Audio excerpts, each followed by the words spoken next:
پاکستانیوں کچھ لوگ ایسے ہوتے ہیں کہ جو جھوٹ بولتے ہوئے نہ ان کو شرم آتی ہے اور نہ ان کو حیا آتی ہے، اور دوسرے کو نیچا دکھانے کے لیے اس کی آدھی بات شیئر کر دیتے ہیں تاکہ لوگوں کے دلوں میں نفرت ڈالنے کی کوشش کی جا سکے۔ لیکن حقیقت یہی ہے کہ ہر کوئی جانتا ہے کہ کون پاکستان کا مخلص ہے اور کون نہیں۔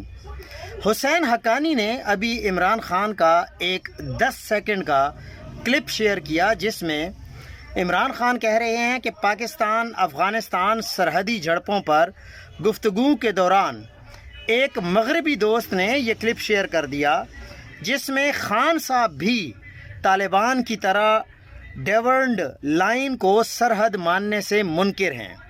پہلے سوچا بہت دنوں سے اشاق کو ناراض نہیں کیا، اس لیے اب بھی نہ کروں، پھر خیال آیا حقیقت تو حقیقت ہے نا۔ لیکن جھوٹ بولنے سے پہلے بندے کو سوچنا چاہیے کہ حقیقت کیا ہے۔ اصل میں حسین حقانی جماعت اسلامی، نواز شریف، پیپلز پارٹی سے منسلک رہے، اب دانشور ہیں، دانشور نہیں ہیں بلکہ دانشور ہیں۔ پتہ نہیں آدھے کلپ والی منافقت کہاں سے سیکھی۔